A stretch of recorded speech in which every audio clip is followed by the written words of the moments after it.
রব্বুল আলামিন বলেন, তোমরা মুশরিকদের বিরুদ্ধে এই রজব মাসে লড়াই সংগ্রাম চালাও। কিভাবে চালাবা? কাফাতান, সমবেত হয়ে যথার্থভাবে।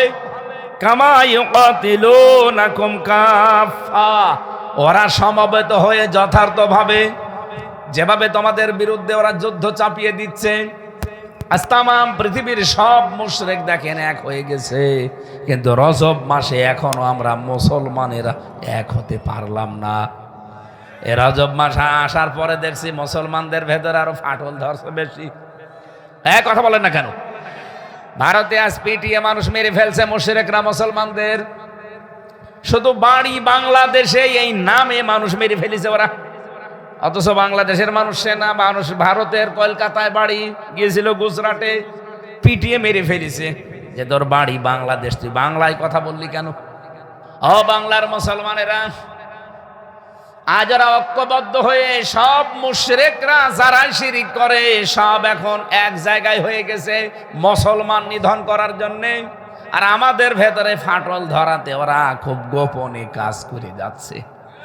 আপনি এখন বাংলাদেশের দিকেও তাকান, একটা সুবর্ণ সুযোগ আল্লাহ তৈরি করে দিয়েছিল, একটা সম্ভাবনাও হয়েছে। এমন খপ্পরে অনেকেই পড়ে গেছে যে না, এদেশে আর ইসলাম লাগবে না। আমার তো মাঝে মাঝে এখন চিন্তা হয়, এবার যদি এই দেশে আমরা ইসলাম কায়েম করতে সত্যি না পারি, 154 বছরে তো আল্লাহ সুযোগ দিল, 154 বছর আর সুযোগ পাবেন না। পাশের দেশেই মাত্র কয় কিলো দূরেই যদি ওরা পিটিয়ে মানুষ মেরে ফেলতে পারে, এই দেশ যদি রক্ষা করতে এবার না পারেন ইসলাম দিয়ে, আপনাকেও কালকে জয় শ্রীরাম বলাবে, যদি না বলেন পিটিয়ে মেরে ফেলবে। কার কাছে বিচার দেবেন? সেও তো মুশরিক। কি কথা বলেন না কেন? ইহুদিরা কি, খ্রিস্টানরা কি, বৌদ্ধরা কি, বিচার দেবেন কার কাছে? সবাই তো তারা এক। এই জন্য আল্লাহ কাতিলুল মুশরিকিনা কাফাতান দিয়েছেন। ওরা একেবারে যথাযথভাবে উঠে পড়ে লেগেছে। তোমাদের উচিত এই রজব মাসে ওদের বিরুদ্ধে লড়াই করা, সংগ্রাম করার জন্য এক হওয়া। আমি আবার বলছি, বাংলাদেশে যে আসন্ন সমীহ একেবারে সম্ভাবনা আল্লাহ তৈরি করে দিয়েছে, এটা যেন নষ্ট করে ফেলেন না। আগামীতে তাহলে ইমান নিয়ে বেঁচে থাকাও কঠিন হয়ে পড়বে। 16 সালে একবার হজে যাওয়ার পরে আমি দেখেছিলাম যে এক লোক লাফাচ্ছে। কি দাদা, আপনি স্যান্ডেলও নেই লাফাচ্ছেন? বলছে শয়তান মারতে এসেছিলাম, মেরে ফেলিছি।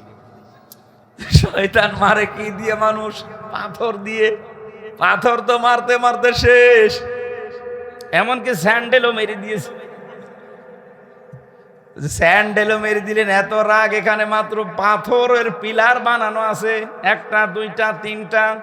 ছোট শয়তান, মেজ শয়তান, বড় শয়তান, এটা তো পাথরের পিলার। কি এটা বলেন বলেন? পাথরের পিলার মারার জন্য আপনি সেই বাংলাদেশ থেকে এত দূর 4.5 লাখ টাকা ওই সময় লাগতো, এত টাকা খরচ করে আসলেন। অথচ বাংলাদেশে আপনি যে জন্ম দিয়েছেন সন্তান, ওই সন্তান শয়তানের মিছিলের আগে আগে থাকে ব্যানার ধরে। আপনি কিছুই বলেন না। আমারে বলছে কি বললেন হুজুর? কিছু না। তুমি এখনো টের পাওনি? জন্ম দিয়ে ছেড়ে দিয়েছেন ওই সন্তান যে শয়তানের ব্যানার ধরে মিছিল করছে। শয়তানের ব্যানার কোনটা? যেই ব্যানার ধরে মিছিল করার সময় আল্লাহু আকবার বলা হয় না, ওইটাই শয়তানের মিছিল। বাংলাদেশে দেখেন 2-3 দিন আগে একটা মেয়ে নারায়ে তাকবীর আল্লাহু আকবার বলছিল, কারা যেন দেখলাম মাইক কেড়ে নিয়ে বলছে এটা ভুয়া। যারা এই কথা বলেছেন প্রত্যেকের ঈমান চলে গেছে। কালকে একটা দৃশ্য দেখলাম, স্বামী আর স্ত্রী, তাদের 10টা ছেলে মেয়ে, 5টা মেয়ে 5টা ছেলে। মেয়ে 5টা বিয়ে হয়ে আর খোঁজ খবর রাখে না, ছেলে 5টা বিয়ে হয়ে আলাদা হয়ে গেছে। এই মুরব্বী 2জনকে আলাদা করে দিয়েছে, জমি জায়গা যা ছিল উল্টাপাল্টা করে লিখে নিয়েছে। এখন এই 2জনেই প্রায় 85 বছর বয়স হবে লোকটার, মেয়েটার বয়স 80 বছর হবে। 2জন রাস্তায় দাঁড়িয়ে ভিক্ষা করছে। এদের এই 10টা সন্তান কি জবাব দেবে বলেন তো কিয়ামতে?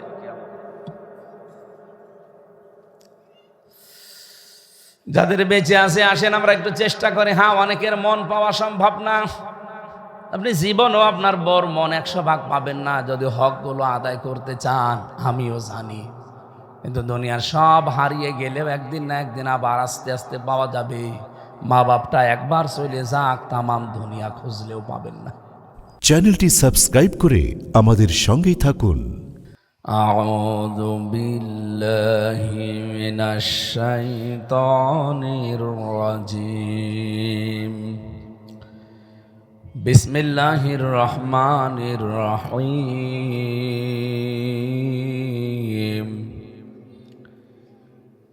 সুবহানাল্লাযী আসরা বিআবদিহি লাইলাম মিনাল মাসজিদিল হারামি ইলাল মাসজিদিল আকসা إلى المسجد الأقصى الذي باركنا حوله لنريه من آياتنا إنه هو السميع البصير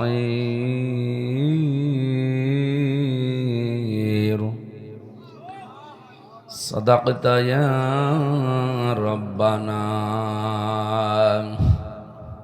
রজব মাস চলছে, এটা রজব মাসের আজকে 10 তারিখ। দেখতে দেখতে মাসটা কিন্তু চলে যাচ্ছে। এই মাসের গুরুত্বপূর্ণ কিছু কাজ আমাদের জীবনে করা লাগবে এবং কিছু কাজ ছেড়ে দেওয়া লাগবে। যে কাজগুলো আমাদের জন্য এখন করণীয় আর যেগুলো বর্জনীয়, ওই কথাগুলো আজকে কোরআন আর হাদিস থেকে বলবো এবং শুনবো ইনশাআল্লাহ। যে আল্লাহ আমাদেরকে কোরআন শোনার জন্য নিয়ে এসেছেন, খুশি হয়ে বলেন আলহামদুলিল্লাহ। নবীজি এ মাস পেলেই দোয়া করতেন, আল্লাহুম্মা বারিক লানা ফি রাজাব ওয়া শাবান ওয়া বাল্লিগনা রমাদান। কোনদিন এই দোয়াটা পড়িয়ে চিন্তা করেছেন? পড়িয়েছেন আমি জানি অনেকে। কিগুলো শব্দ আল্লাহর নবী দিলেন এর ভেতরে। বিশ্ব নবী বলেন, হে আল্লাহ, বারিক লি বলেননি, বারিক লানা বললেন। আমাদের সবাইকে বরকত দাও। দেখেন, নবীজি কথা বলতে গেলে সবাইকে নিয়ে বলতেন। তো আমাদের মন মানসিকতা একলা চলো রে, আমরা একলা খাবো, একলা পড়বো। কি আমি কি বেশি বললাম? নবীজি বললেন বারিক লানা, সবাইকে আপনি বরকত দেন।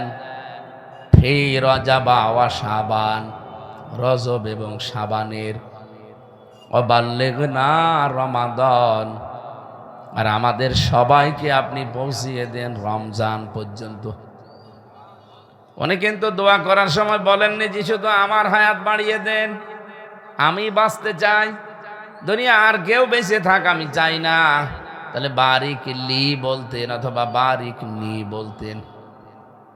বাল্লিগ নি বলতেন যে আমাকে পৌঁছিয়ে দেন। নবীজি বলেন বাল্লিগ না, আমাদের সবাইকে আপনি পৌঁছিয়ে দেন রমাদান, রমজান পর্যন্ত।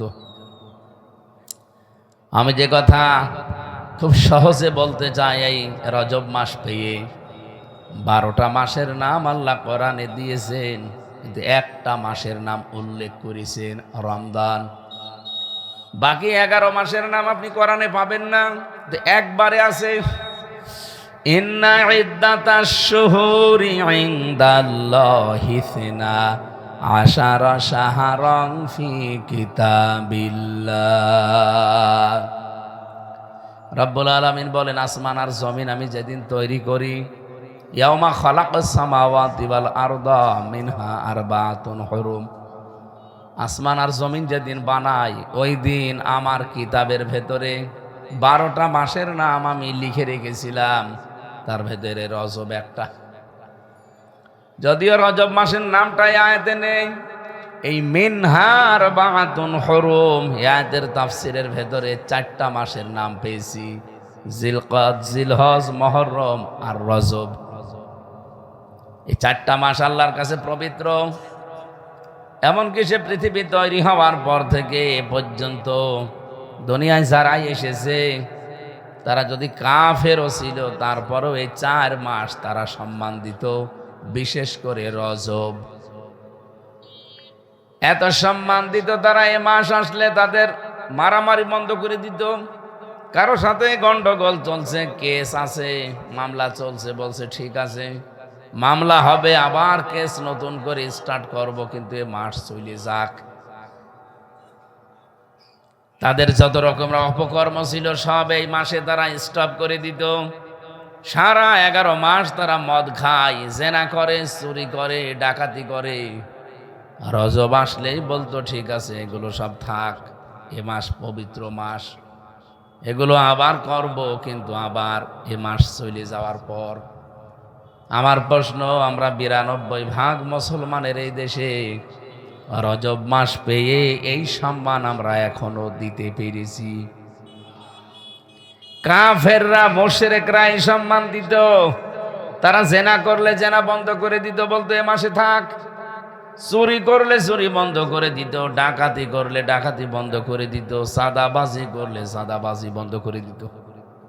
অথচ আমরা এখনো এগুলো বন্ধ করি না, সাদাবাজি এখনো চলছে। নাকি বেশি বললাম? কুষ্টিয়ার মজমপুরে চড়হাসে এই জায়গাতে গতকালকে একটা মুদির দোকানে 1 লক্ষ টাকা আল্লাহর ওলিরা চাঁদা চেয়েছে। সে যারাই হোক, বলেন তো রজব মাসে তারা কি সম্মান দিতে পারছে? আপনি তো কাফের মুশরিকদের চাইতেও খারাপ। তারা এই মাস আসলে জেনা বন্ধ করে দিত, তারা এই মাস আসলে অন্তত যা ছিল অন্যায় বলতো করব ঠিক, কিন্তু এই মাসে করব না। আর আপনি এ মাস পাওয়ার পরে এখনো দখলদারি বন্ধ করতে পারেননি, এখনো জেনা বন্ধ হয়নি, এখনো চাঁদাবাজি বন্ধ হয়নি। তাহলে রজব মাসে যে বর্জনীয় কাজ আমরা এখনো করতে পারলাম না, এটা করার দরকার নেই। যারা করছে না তাদের আমরা আয় বাদ দিয়ে দিলাম, যান যা ভালো লাগে করেন। আমার তো অ্যাডভার্টাইজ করা দরকার, পৌঁছানো দরকার, পৌঁছিয়ে দিলাম। আশা করছি এ রজব মাসে আপনি থামবেন। 2 নম্বরে কোরআনে কারীম জানিয়েছে যালিকাদ দীনুল কাইয়্যিম। এ রজব মাসের বর্ণনা করতে করতে আল্লাহ এই জায়গায় বলেন এইটাই সুদৃঢ় সুপ্রতিষ্ঠিত দিন। এখান থেকে কি বোঝা গেল? হয়তো সবার মাথা একরকম না, ক্লাসে 70-80 জন ছেলে মেয়েরা থাকে, সবার মেধা এক। বলেন বলেন, কেউ একবার বললেই বুঝে ফেলে, কেউ 2 বার বললে বোঝে, কেউ 14 বার বললেও বসবে না, ওরে যতক্ষণ আপনি বাঁকারি শরীফ না দেবেন। তো এখানে যারা বসে আছে তো আর বিশ্ববিদ্যালয়ের ছাত্র ছাত্রী না, এখানে 12 বাপের 13 ছেলে। তারপরেও আলহামদুলিল্লাহ এমন একটা ক্লাসে আমরা বসেছি, এই ক্লাসে বসতে কোনো ক্লাস পার করে আসা লাগে না। আমি অনার্সে যখন পড়ি, বিশ্ববিদ্যালয়ে অনার্সের ফার্স্ট ইয়ারে যদি আমার এই কোনো ক্লাসে স্যারদের ক্লাস করতে হয়, মাস্ট বি আমাকে ইন্টার পাস করে তারপরে বসা লাগবে। কি কথা বলেন না কেন? তারপরে ইন্টার পাস করেও আপনি বসতে পারবেন না, চান্স পাওয়া লাগবে। তার মানে বিশ্ববিদ্যালয়ের একটা ক্লাসে বসতে কমপক্ষে 11 ক্লাস পাস করে চান্স পেয়ে তারপরে আপনাকে ওই জায়গায় বসা লাগে কিছু পেতে হলে, নয়তো আপনাকে বসতেই দেবে না ক্লাসে। অথচ এমন একটা ক্লাস এখানে বিশ্ববিদ্যালয়ে পড়া মানুষও আছে, আবার মাঠের বিশ্ববিদ্যালয়ে পড়া মানুষও আছে। আপনি কলম দিয়ে বলবেন যে নামটা সই করো, কলম ভেঙে যাবে, তাও নাম লিখতে পারবে না, এরকম আল্লাহর ওলি নেই। 12 বাপের 13 ছেলে, এরকম একটা ক্লাসে কথা বলা কত কঠিন। একবার বললে আজকের যিনি সভাপতি প্রফেসর মানুষ, উনি বুঝে ফেলবে। 2 বার বললে এখানে বিশ্ববিদ্যালয়ের ছাত্র বসে আছে, ও হয়তো বুঝবে। 3 বার 5 বার 10 বার বললাম, 14 বার বললেও বুঝবে না। ওই যেটা লাইভ করছিল ওইটা, ওরে আপনি বাঁকারি শরীফ না দিলেও জীবনও বুঝবে না।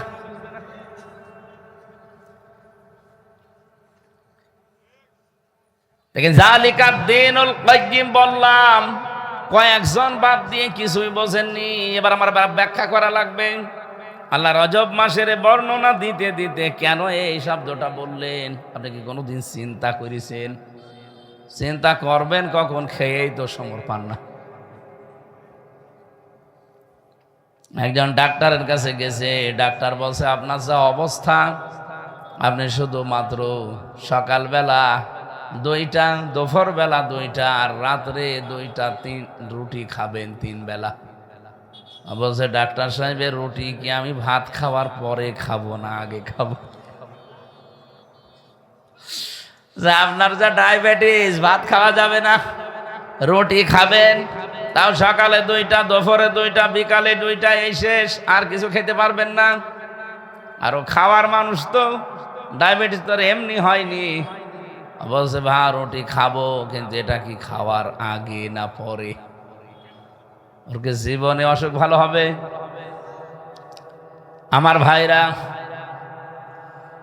রব্বুল আলামিন এমন একটা শক্ত কথা আয়াতের মাঝে দিয়েছেন, আমি আয়াতটা পড়ার পরে মাঝে মাঝে চিন্তায় থাকি যে রজব মাসের কথা বলতে গিয়ে আল্লাহ এই কথা বললেন কেন?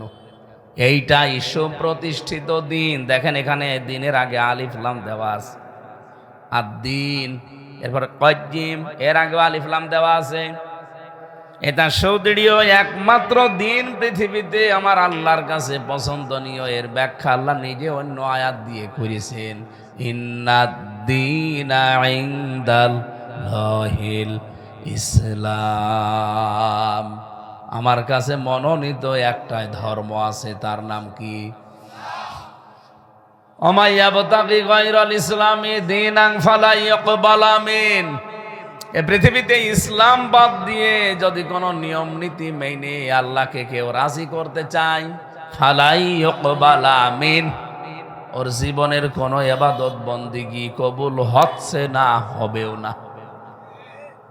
আল্লাহ যদি বলতেন কবালা মিনহু, তাহলে আমি অর্থই করতাম না। ইকবালা দিয়েছেন, এর আগে লান আছে।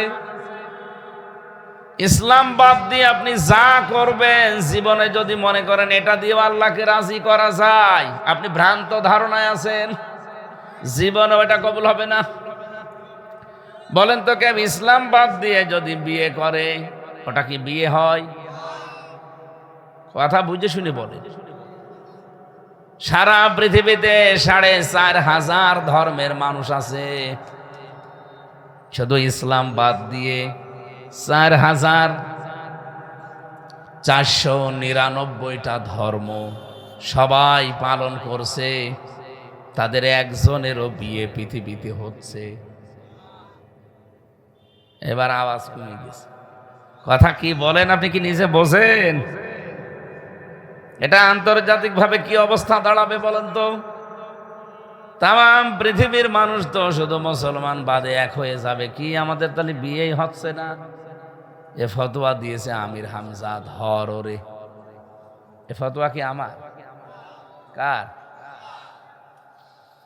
আমি সিঙ্গাপুরে যে একটা আয়াতের ব্যাখ্যা করতে গিয়ে বলেছিলাম যে নিশ্চয় যারা কাফের, ইন্নাল্লাযীনা কাফারু, নিশ্চয় যারা কাফের, এই কথাটাকে আমি বানিয়েছি। সিঙ্গাপুরে আমার নামে মামলা দিয়ে দিল যে উনি আমাদেরকে কাফের বলেছে। কাফেরকে আমি ফতোয়া দিয়েছি না, আল্লাহ ফতোয়া দিয়েছে। যারা আল্লাহর কোরআনকে বিশ্বাস করে না, ইন্নাল্লাযীনা কাফারু বিআয়াতিনা, নিশ্চয় যারা আল্লাহর কোরআনের আয়াতকে কুফরি করে, বিশ্বাস করে না, এই মানুষগুলো আল্লাহর দৃষ্টিতে বাংলায় অস্বীকারী, আরবিতে কাফের। ওরা মনে করছে আমি ওদেরকে গালি দিয়েছি। ওদের আবার বুঝিয়েছে, এই দেশ থেকে যারা পালিয়ে ওখানে আছে ওই আল্লাহর ওলিরা বুঝিয়েছে যে দেখেন হুজুর এসে আপনাদের কাফের বলিস, এই শব্দটা দিয়ে আমার নামে ওরা মামলা চালিয়ে দিয়েছে। আমি বললাম আদালত এটা কি আমার নিজের কথা না মালিকের কথা, এইটা আগে প্রমাণ করেন। এই কয়েকদিন আগে মামলাটা অলরেডি খারিজ হয়ে গেছে। আদালত যখন দেখেছে ও তো অ্যাডভার্টাইজ করছে, এ কথা তো ওর না, কথা আর একজনের।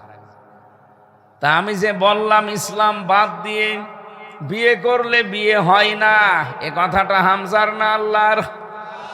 কোথায় আছে? সূরা আলে ইমরান 3 নম্বর পারা 20 নম্বর পৃষ্ঠার 4 নম্বর লাইনের 85 নম্বর আয়াতের প্রথম অংশে আছে, আমাইয়া বতাগি গায়রাল ইসলামি দীনা। কোন মানুষ যদি পৃথিবীর ময়দানে ইসলাম বাদ দিয়ে অন্য কোন নিয়ম নীতি সামনে নিয়ে আসে, সে যে কোনো ক্ষেত্রে হোক, ফালাই ইকবালা আমিন, ওর জীবনের কোনো কিছু আল্লাহ কবুল করছে না, করবে না। তাহলে ইসলাম বাদ দিয়ে বিয়ে করলেও বিয়ে কি কবুল হবে? বিয়ে যদি না হয় সংসার হবে? হবে না কে বলেছে? হবে, কিন্তু জেনা হবে। বিয়ে না করে অনেকে সংসার করছে না? অবশ্য করছে, করছে তো। বহু মানুষ আছে পৃথিবীতে বিয়ে ছাড়াই সংসার করছে। এই পৃথিবীতে 257টা রাষ্ট্র, সবচাইতে বেশি বিয়ে ছাড়া সংসার করে ফ্রান্সে। ওদের বিয়ের আগেই সন্তানগুলো বেশি হয়। বলেন বিয়ের আগে সন্তান বেশি হলে ওইটা বৈধ না অবৈধ? আমরা যেটা বাংলায় কি বলি, বাস্টার্ড, জারুস। জারুস সন্তান যারা, তারা দুনিয়ায় কিছু কিছু কাজ করে। সূরা কলমের 13 নম্বর আয়াত থেকে দেখবেন, 29 নম্বর পারার 4 নম্বর পৃষ্ঠার 4 নম্বর লাইনের পর থেকে আয়াতগুলো আছে। উতুল্লিম বাদা যালিকা জানিম আনকানা যা মালি ওয়া বানিন ইযা তুতলা আলাইহি আয়াতুনা আসাতিরুল আউয়ালিন। সবগুলো বলা আমার উদ্দেশ্য না, আমি শুধু পয়েন্টটা বলছি। আল্লাহ পাক বলেন, হে নবী, আপনি কোরআনের কথা বলতে গেলেই যে মানুষগুলো বাদ সাজে, যাদের রাগ হয়, যারা তেড়ে আসে, যারা মারতে আসে, এই কথা পর্যন্ত আল্লাহ কোরআন দিয়েছেন। যারা তেড়ে আসে, মারতে আসে, চোখ গরম করে, এই শব্দগুলো তো আমি বানালাম এখন না? কোথায় আছে বলেন তো, কোন জায়গায়? না, ওটা কলম 13 নম্বর আয়াতে তো জারুস সন্তানের। আর এই যে রাগ হয়, চোখ মোটা করে, মেয়ে মারতে আসে, রেগে যায়, এই কথা আছে সূরা হজ, এটা আয়াত নাম্বার 72, 17 নম্বর পারা 19 নম্বর পৃষ্ঠা 12 নম্বর লাইনে আছে। ওয়াইদা তুতলা আলাইহিম আয়াতুনা বাজ্জিনাতিন তা'রিফু ফি ওয়ুজুহিল্লাযিনা কাফারুল মুনকার। এই যে ওয়ুজুহিল্লাযিনা কাফারুল মুনকার, তাদের চেহারার ভেতরে রাগ দেখতে পাবেন যখন আপনি আমার আয়াতগুলো তেলাওয়াত করে ব্যাখ্যা করবেন। আয়াতুনা বাজ্জিনাত, স্পষ্ট দলিল আর প্রমাণ যখন দেবেন এই কোরআন থেকে। তা'রিফু, আরাফা ইয়ারিফু মানে চেনা, জানা, দেখা, বোঝা। আপনি দেখতে পাবেন, চিনতে পাবেন। ফি ওয়ুজুহিনা, ফি ওয়ুজুহিল্লাযিনা কাফারুল মুনকার, ওই মানুষগুলোর চেহারা কালো হয়ে গেছে, অথবা রাগে ফুলতেছে, মনে হয় আপনাকে মারতে আসবে, চোখ মোটা মোটা হয়ে যাবে। ইয়াকাদুনা ইয়াসকুনা বিল্লাযিনা ইয়াতুলুনা আলাইহিম আয়াতিনা। আয়াতটা পড়ার পরে আমার মাঝে মাঝে মনে হয় এটা 1500 বছর আগে নাজিল হয়নি, এই মাত্র বাংলাদেশে নাজিল হইল। এরকম মানুষ নেই দেশে? যারা সন্তান, যারা হে নবী, আপনি দেখবেন কথাগুলো যখন তাদের সামনে বলবেন কোরআন দিয়ে, এ মানুষগুলো বিশ্বাস করা তো দূরের কথা, উল্টা আপনার উপর একটা বদনাম চাপিয়ে দেবে। নবী যে কথাগুলো যখন বলছিলেন, ওই জামানায় একটা লোক ছিল ওয়ালিদ বিন মুগিরা। এই লোকটা বলে, মোহাম্মদ তুমি যেটা বলো এই কথা আমিও বলতে পারি, এটা তোমার বানানো কথা, আসাতিরুল আউয়ালিন এরকম কথা। আল্লাহর নবীর মনে এত দুঃখ লেগেছে, কারণ নবীজি তো লিখতেও পারতেন না, পড়তেও পারতেন না। এই যে লেখা পড়া এগুলো বিশ্ব নবীকে আমার আল্লাহ পড়া শিখিয়েছেন আসমানে নিয়ে। জমিনে যখন ইকরা বিসমি রাব্বিকাল্লাযী খলাক বলেছিলেন পড়ো, উনি পড়তে পারছিলেন না।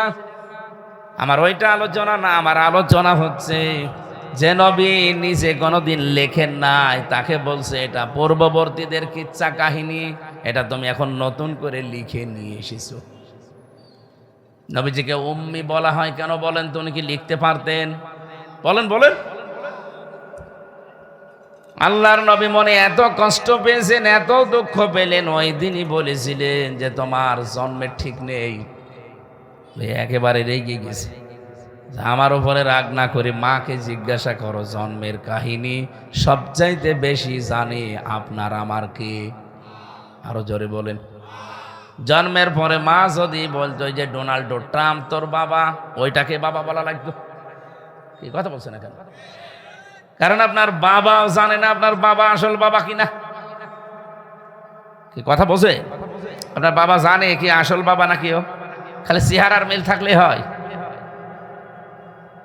বাবা যদি দেখিয়ে বলতো যে বঙ্গবন্ধু শেখ মুজিবুর রহমান তোর বাবা, তাই মনে করা লাগতো।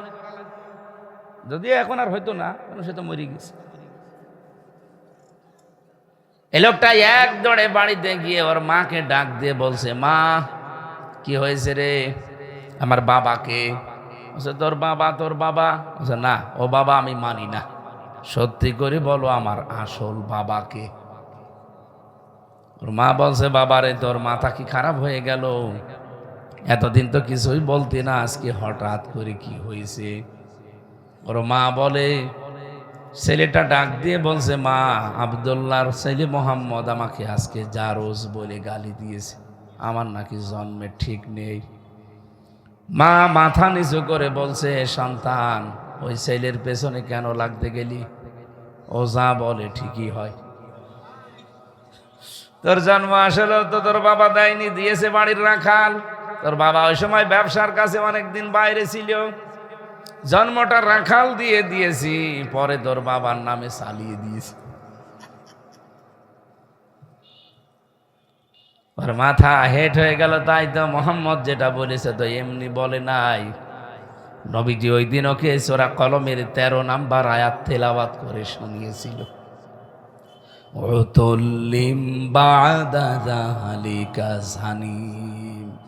এখানে প্রায় 13টা কথা তাফসীরের ভেতরে আমি পেয়েছি। যার সন্তান যারা 1 নম্বরে কোরআনের কথা শুনলে তাদের মন খারাপ হয়ে যাবে, রাগ হবে, উল্টা বুঝবে।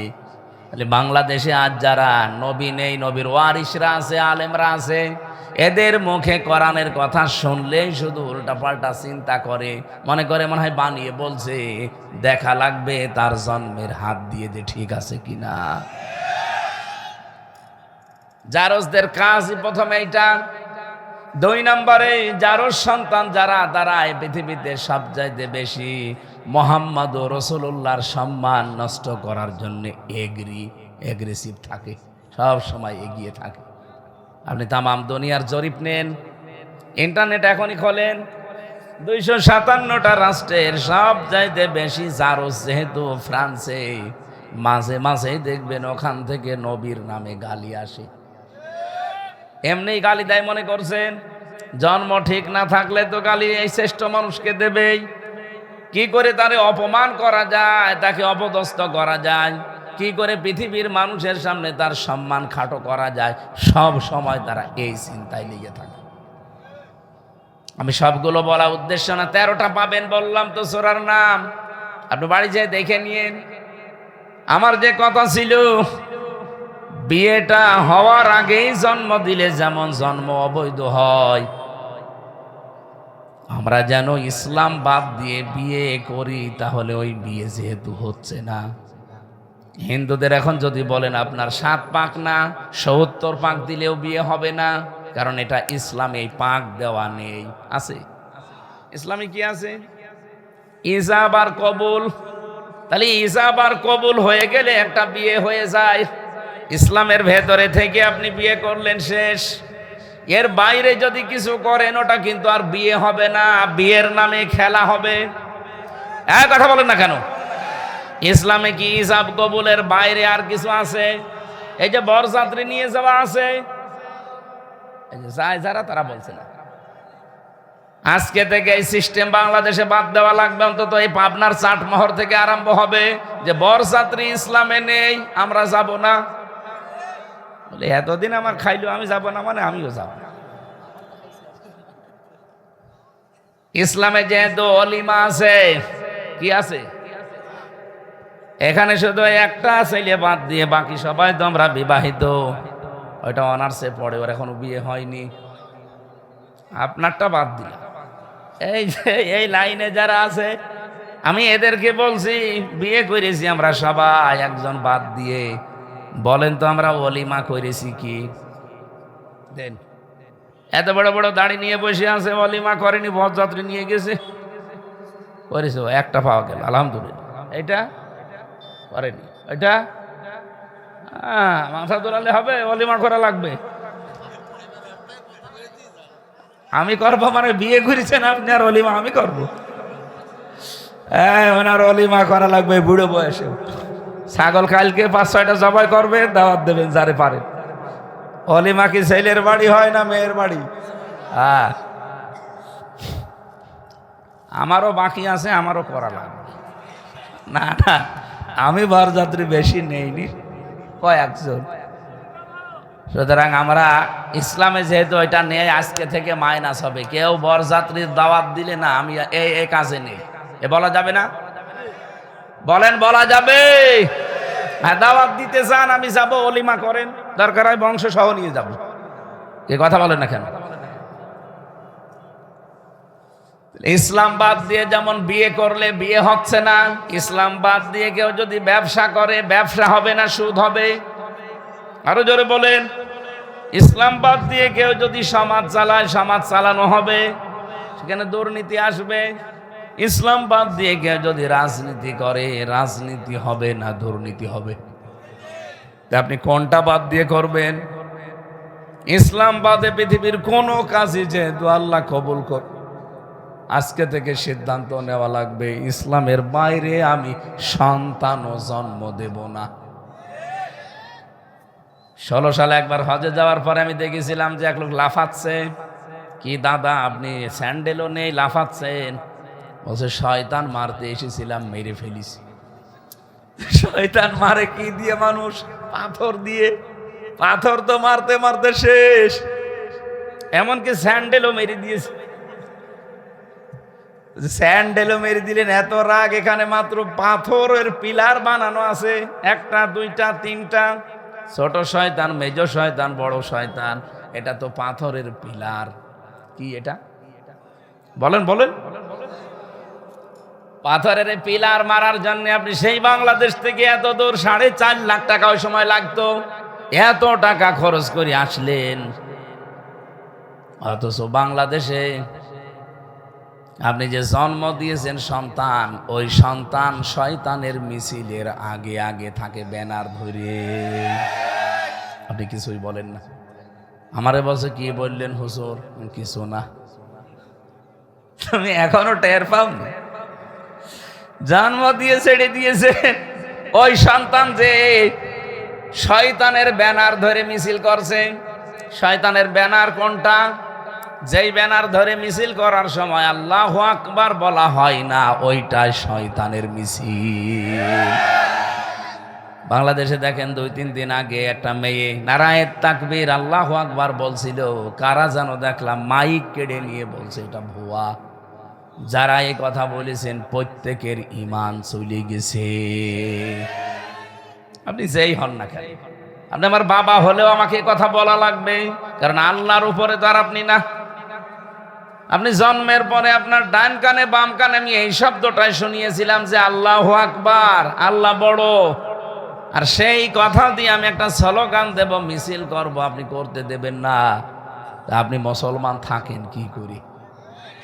আর আমার তো ইমানে বলে পৃথিবীর মুসলমান যারা দাবি করবে যে কোনো কাজে হাত দেওয়ার আগে আল্লাহর নাম নেওয়া লাগবে। এটা কেন বললাম আপনি জানেন? নবীজিকে আল্লাহ ধরের ধরা থেকে তুলে যেদিন আসমানে নিয়ে যান, প্রথম আসমান, দ্বিতীয় আসমান, তৃতীয় আসমান, সেই কথা আজকের তেলাওয়াতকৃত আয়াতে আছে। সুবহানাল্লাযী আসরা বিআবদিহি লাইলাম মিনাল মাসজিদিল হারামি ইলাল মাসজিদিল আকসা। পবিত্র সেই সত্তা যিনি তার বান্দাকে এই ধলির ধরা থেকে কোনো এক রাতের বেলা নিয়ে গেছেন মসজিদে হারাম থেকে মসজিদে আকসা পর্যন্ত। আল্লাযী বারাকনা হাওলাহু লিনুরিয়াহু মিন আয়াতিনা।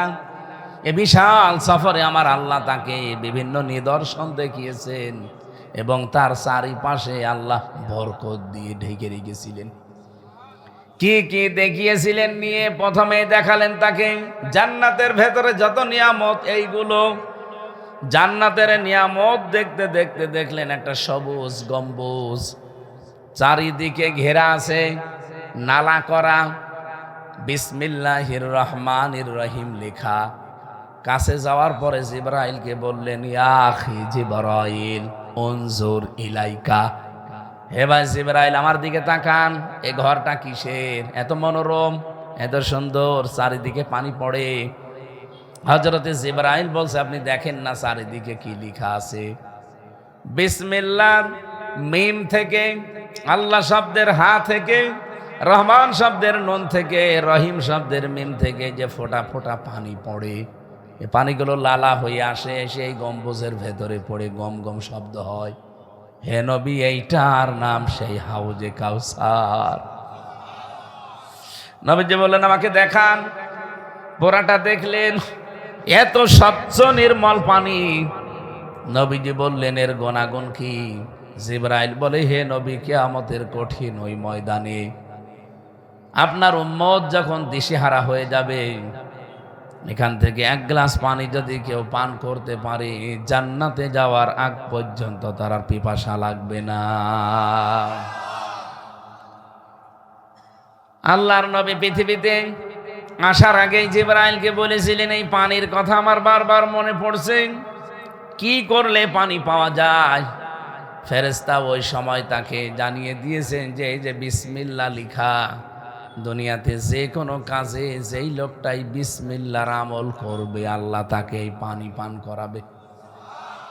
উনি দুনিয়াতে আসার পরে যে কোনো কাজে হাত দিলেই বিসমিল্লাহ বলতেন, আল্লাহর নামে শুরু। বিসমিল্লাহ মানে কি? মাঝে মাঝে এই দোয়া করতেন, আল্লাহ আমি কিন্তু বিসমিল্লাহর আমল ছাড়ি না, যে কোনো কাজে আমি তোমার নামে আরম্ভ করি, দয়া করে মেহেরবানি করে এই হাউজে কাউসার থেকে তুমি আমারে বঞ্চিত করো না।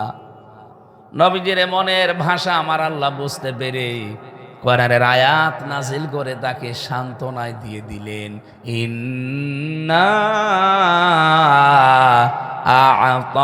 আ'তাইনাকাল কাউসার। হে নবী, আপনার মনের অবস্থা আমি দেখেছি, আপনি কাউসার পাওয়ার জন্য যে কোনো কাজে আমার নাম শুরু করেন, যান এই হাউজে কাউসার আমি আপনার নামে রিজার্ভ করে দিলাম, এটা আপনার জন্যই বরাদ্দ। কিয়ামতের দিন আপনার কাছ থেকে হাউজে কাউসার শুধুমাত্র পাবে এই পৃথিবীতে যারা দুইটা কাজ করতে পারবে, ফাসল্লি লিরাব্বিকা। আল্লাহ যদি ফাসল্লি বলে শেষ করে দিতেন, এই আয়াত আমি পড়তাম না। ফাসল্লি লিরাব্বিকা, এই পৃথিবীতে যারা আপনার রবের জন্য নামাজ পড়ে, কার জন্যে? এ বাংলাদেশের নামাজ সবাই আমরা অনেকেই যারা পড়ি, সবাই কি আল্লাহর জন্য পড়ি? এই যে সামনে নির্বাচন আসতেছে, অনেকেই নির্বাচনের জন্য নামাজ ধরবে।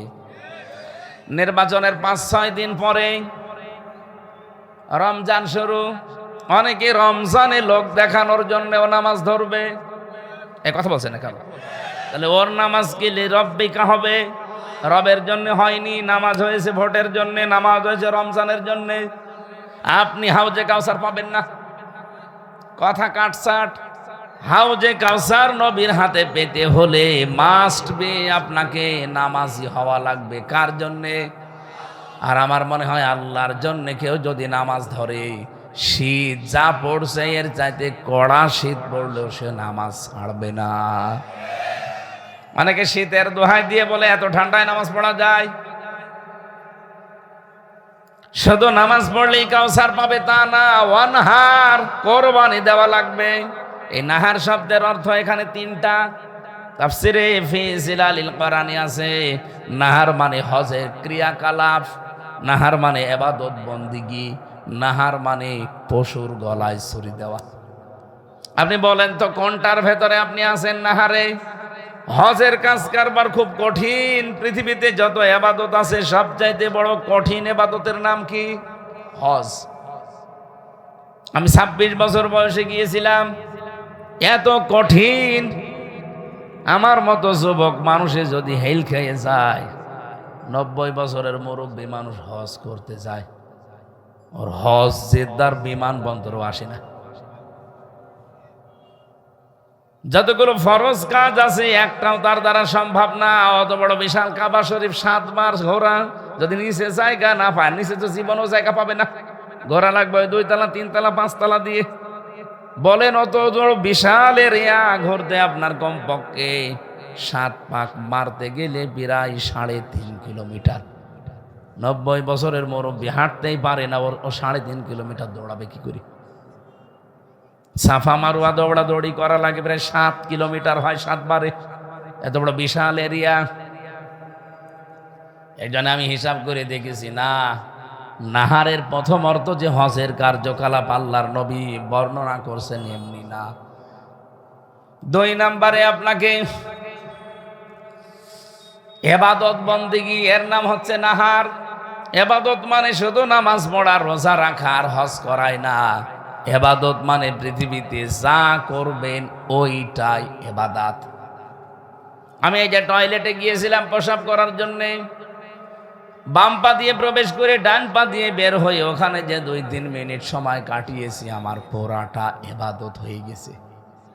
কি হয়নি আপনি বলতে পারবেন? বলেন বলেন। এমনকি মসজিদে ঢোকার সময় কেউ যদি বলে আল্লাহুম্মা আফতাহ লি আবওয়াবা রাহমাতিক, ডান পা দিয়ে ঢুকলাম।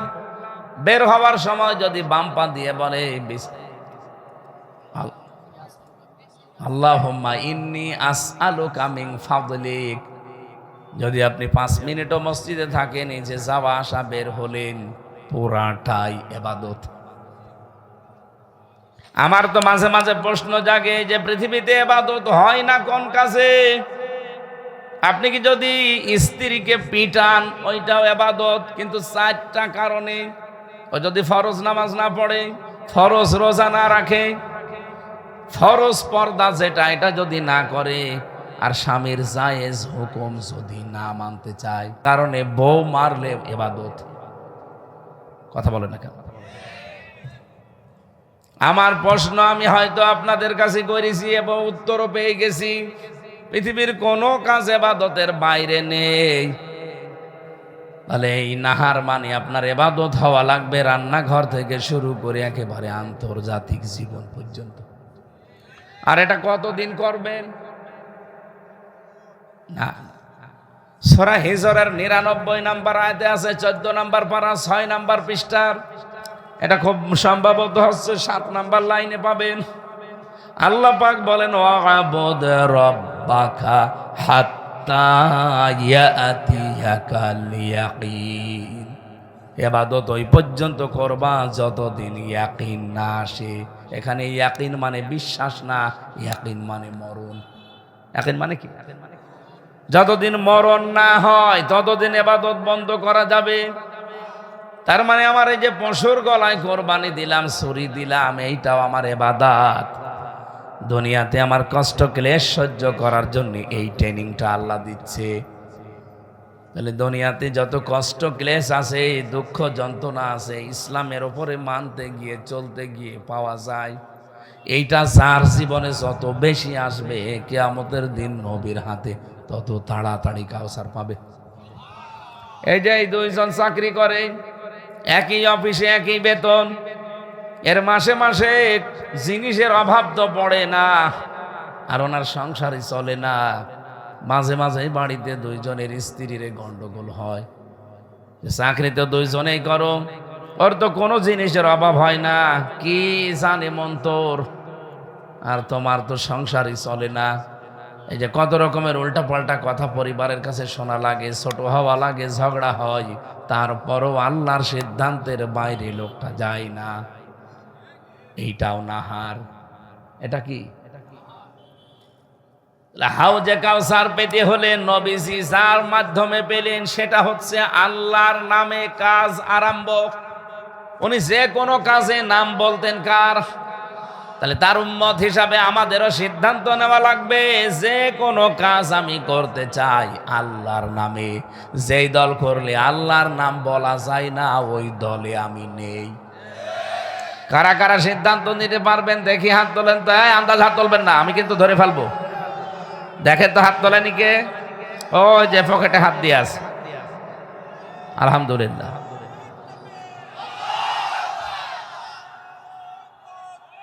ঠিক আছে, ঠিক আছে, মাহফিল সাকসেস হয়ে গেছে, যান বাড়ি চলে যান। হ্যাঁ, কি বললাম আপনি টের পেয়েছেন?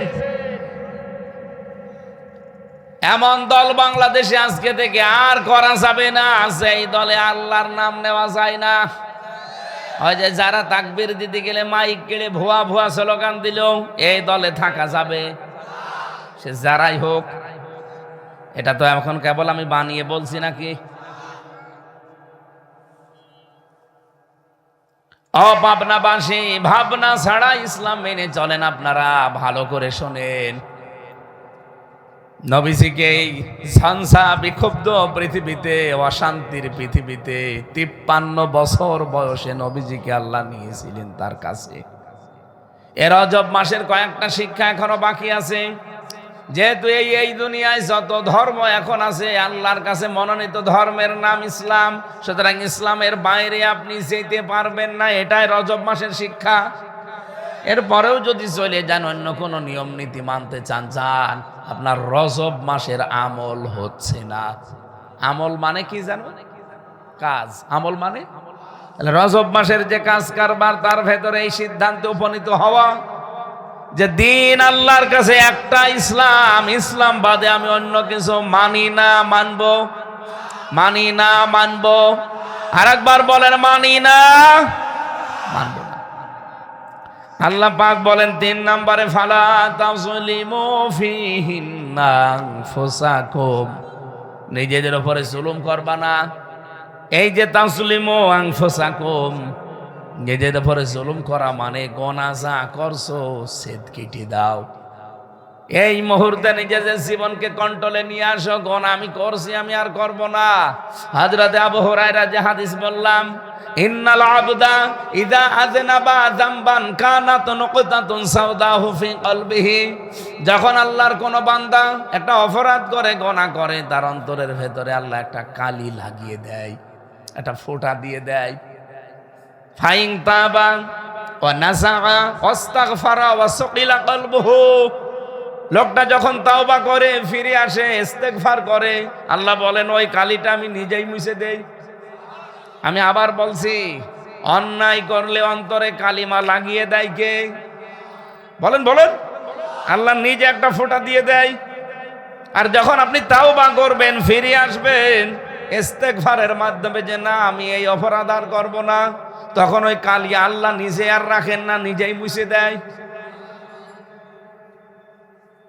ওয়াইন সাদা সাদাত হাত্তা তাগলিবা আলা কলবিহি ওয়া যালিকার রানুল্লাযী যাকারাল্লাহু আযজা ওয়া জাল্লা ফি কিতাবিহি, কিন্তু মানুষ যখন আবার ওই অপরাধ করে, কিন্তু ফিরে আসে না, আবার করে, ফিরে আসে না, আবার করে।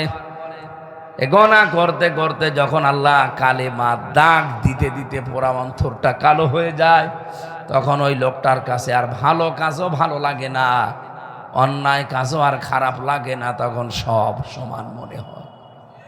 একটা মানুষের মাথায় বাড়ি দিতেও তার আর অন্তরে বাঁধে না, বিনা কারণে একজনের বাড়ি ঘর দখল করে নিতেও তখন আর কলিজা কাঁপে না, চাঁদাবাজি করে খায় তার কলিজা কাঁপে না, কিছু মনেও হয় না। কেন হয় এটা?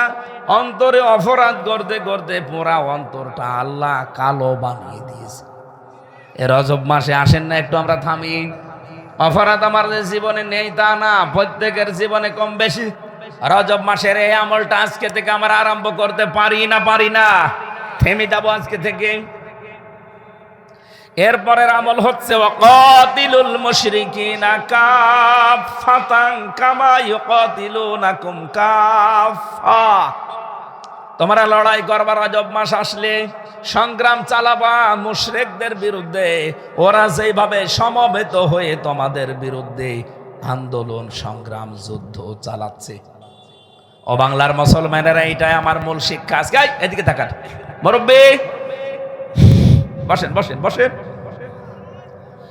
রব্বুল আলামিন বলেন, তোমরা মুশরিকদের বিরুদ্ধে এই রজব মাসে লড়াই সংগ্রাম চালাও। কিভাবে চালাবা? কাফাতান, সমবেত হয়ে যথার্থভাবে, কামা ইউকাতিলুনাকুম কাফা, ওরা সমবেত হয়ে যথার্থভাবে, যেভাবে তোমাদের বিরুদ্ধে ওরা যুদ্ধ চাপিয়ে দিচ্ছে।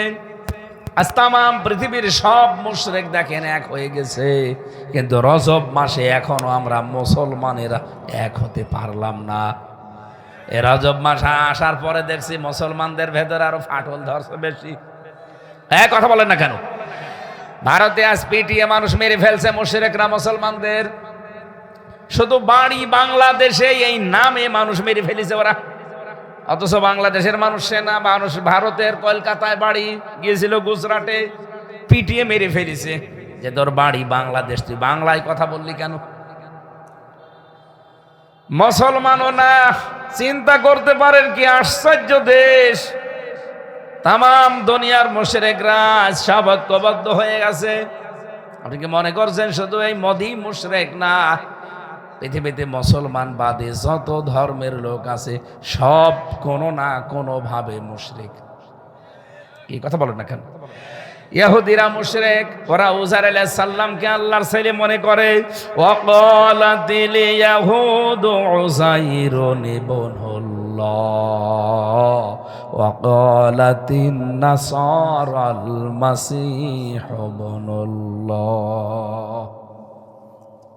আল্লাহ বলেন ইহুদিরা উযাইরকে আল্লাহর সন্তান বলে, খ্রিস্টানরা হযরতে ঈসা ইবনে মারিয়াম তাকে আল্লাহর সন্তান বলে, আর মারিয়ামকে তারা আল্লাহর স্ত্রী বলে। যালিকা কাউলুহুম বিআফওয়াহিহিম, এটা তাদের মুখের কথা। ইউদাহিউনা কাউলাল্লাযিনা কাফারু মিন ক্বাবলু কাতালাহুমুল্লাহু আন্না ইউফাকুন। আমি তো পৃথিবীতে যতগুলো রাষ্ট্রে ঘুরেছি, যত মানুষের সাথে মিশেছি, শুধু মুসলমান বাদ দিয়ে যত জাতির সাথে কথা বললাম, ওরা কোনো না কোনো ভাবে শিরিক করছে। ওদের দেবতার সংখ্যা হয়তো কম, যেমন ইহুদিদের মাত্র একজন। ওরা উযাইরকে আল্লাহর পুত্র বলে, আল্লাহ একজন আছে ওরাও বলে, কিন্তু আল্লাহ ছেলে আছে তার নাম উযাইর, এই জন্য ওরা মুশরিক। কি কথা বলে না কেন? খ্রিস্টানদের সাথে কথা বলেছিলাম সিঙ্গাপুরে, ওরা বলছে আল্লাহকে আমরা মানি, কিন্তু আল্লাহ আর একজন স্ত্রী আছে মরিয়ম, ওনার একটা ছেলে আছে যিশু ঈসা। তাহলে ওরা তিন খোদায় বিশ্বাসী, এই জন্য ওরাও মুশরিক।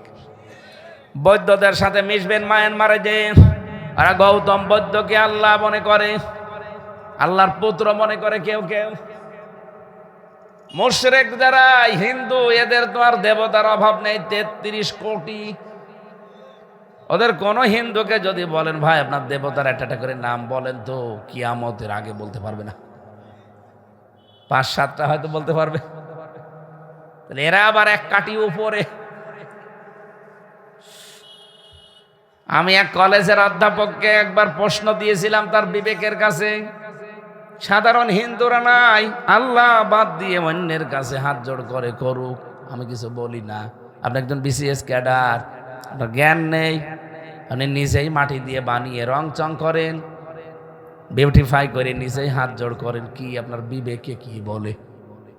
আপনাকে আমি মুসলমান হতে বলি না, কিন্তু আর বিবেক কি বলে আপনার? আপনি একটু কোরআন শরীফটা বাংলায় পড়েন, আপনি তো আরবি পারেন না, বাংলায় পড়েন পুরাটা, দেখবেন তো আপনার বিবেকে কোনো সায় দেয় কিনা।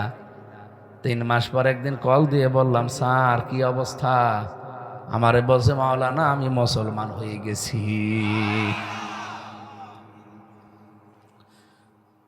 উনি যে আয়াত পড়ে মুসলমান হয়েছিলেন সেটা হচ্ছে সূরা হজ। আমি যে আয়াত পড়লাম 72, ওর পরের আয়াত 73 নম্বর আয়াতটা আল্লাহ পাক বলেন, ইয়া আইয়ুহান নাসু গরিবা মাসালুন ফাসতামিউ লাহ। হে মানব মণ্ডলী, একটা উদাহরণ দেই তোমাদের সামনে। উদাহরণ দিচ্ছে কে? আল্লাহ বলেন একটা উদাহরণ তোমাদেরকে দেই, ভালো করে শোনো। ফাসতামিউ লাহ, খুব ভালো করে শ্রবণ করবা আর ভাববা যে কেন বললাম এই কথা। ইন্নাল্লাযীনা তাদউনা মিন দুনিল্লাহি লা ইয়াখলুকু যুবাবান ওয়ালা ইজতামাউ লাহ। নিশ্চয় আল্লাহ বাদে অন্য কাউকে যারা ডাকো, অন্য কারোর সামনে যারা মাথা নত করো, তাদের তো একটা মাছি বানানোর ক্ষমতা নেই, এখন নেই, হবে। বলেন বলেন। এমনকি ওরা সব দেবতাকে যদি এক জায়গায় করে, ওদের 33 কোটি, তাও একটা মাছি বানাতে পারছে না, পারবে না। আল্লাহ আর একটু বেশি বললেন,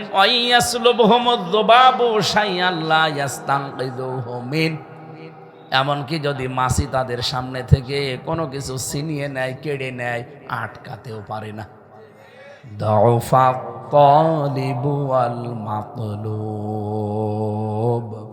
কতই না দুর্বল যারা ডাকে এবং যাদের ডাকা হয়।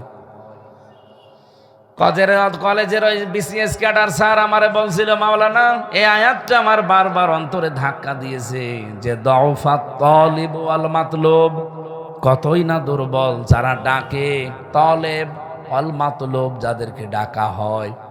আমি তো ডাকতেছি, আমি তো দুর্বল, যাদের ডাকি ও ছাতা তো আমার চাইতেও দুর্বল। কারণ মাছি বানাতে পারে না, মাছি কিছু নিয়ে আসলে কেড়েও নিতে পারে না, আটকাতে পারে না। অথচ 8টা 10টা হাত, 2টা পা, কথা বলে না কেন? আমি চিন্তা করলাম একদিন বসে বসে আয়াত পড়ার পরে যে আমার হাত মাত্র 2টা, আমার পা মাত্র 2টা, আমি দাঁড়াতে পারি, কিছু নিয়ে গেলে আমি কেড়ে নিতে পারি, আর ওর পা 2টা, দাঁড়াতে পারে না, বাঁশ দেওয়া লাগে, জায়গা মতো বাঁশ দেওয়া লাগে না? হিন্দুরা আবার শুনে মন খারাপ করেন না, আপনাদের নিজেদের লোক বলছে আমারে। এখনো পর্যন্ত আমার বাড়িতে একজন হিন্দু বেটা আসে, শিক্ষিত মানুষ এবং ধনী মানুষ, কুষ্টিয়ায় বাড়ি, মাঝে মাঝে আসে দেখা করার জন্যে, প্রায় দিনই আসে। আমার মনে হয় 30 দিনের 25 দিনও আসে। একদিন জিজ্ঞাসা করলাম, দাদা মুসলমান হবেন? বলছে না। মুসলমান হবেন না, এত ঘন ঘন কি করতে আসেন? গরুর গোশত খান? খায়। ওই যে আগা কাটা আছে, আছে, আগাও কাটা আছে, গোশত খান, মুসলমান হবেন না কেন? বলছে আমার মা মরে গেলে হবে, আমার মা রাগ করবে, এই জন্য আমার মা মুরব্বী হয়ে গেছে, মরে যাক, এরপরে আমি মুসলমান হব। আশা করছি হয়ে যাবে, ওর পেছনে লেগে আছে ইনশাআল্লাহ।